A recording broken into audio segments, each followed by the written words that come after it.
Le 14 mars 2024 correspond à la Journée mondiale du rein. Cette journée est toujours l'occasion pour l'association Rein d'attirer encore une fois l'attention sur l'importance de la protection de la santé des reins et de la lutte contre les maladies rénales. Il faudrait savoir que cette maladie est en constante augmentation et qu'environ une personne sur 10 est atteinte d'une affection rénale dont la majorité l'ignore. Tout ceci entraîne une augmentation faramineuse des patients qui arrivent au stade terminal et qui nécessitent le recours à la dialyse ou à la transplantation rénale. Au Maroc, nous aurions environ 3 millions de Marocains qui auraient une atteinte rénale à différents niveaux, et pour beaucoup, ils ne le savent pas.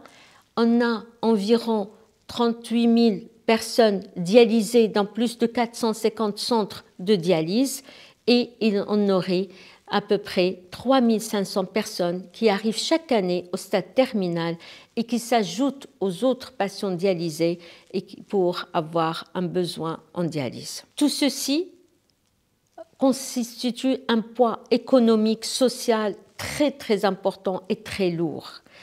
Avec la généralisation de la couverture maladie, il est primordial, essentiel de travailler pour limiter ce poids et essayer de limiter la progression de la maladie rénale dans notre pays, sachant que les deux principales causes sont le diabète et l'hypertension artérielle.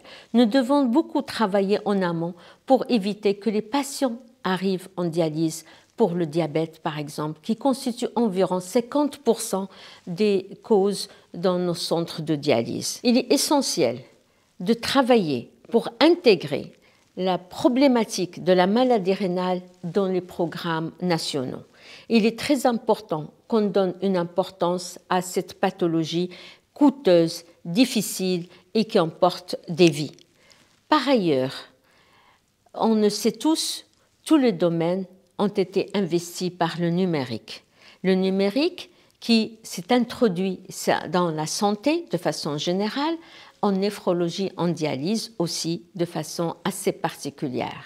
Certes, le numérique va apporter beaucoup de choses. Les applications de l'intelligence artificielle vont beaucoup aider, mais nous devons tous veiller à ce que les règles et surtout le respect des valeurs et des contraintes éthiques soient protégés. Par ailleurs aussi, la problématique de l'environnement, la pollution, le changement climatique s'introduit dans nos vies et actuellement, santé rime avec environnement. Donc pour le rein, il faudrait aussi faire introduire cet aspect, cette contrainte, si on peut le dire, de l'environnement pour essayer de protéger la santé de notre population.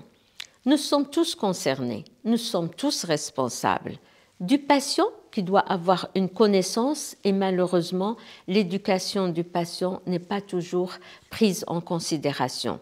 Il doit se protéger ses reins et quand il tombe malade, essayer de ne pas aggraver sa maladie. Sa famille qui doit avoir une information complète, importante, suffisante pour l'aider aussi dans toutes ses démarches.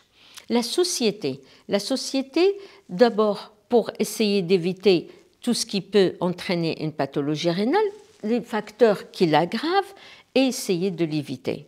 Mais les grands responsables sont le corps médical, la santé. Nous sommes responsables de nos patients, de l'éducation, de l'information pour tout faire pour stopper cette maladie.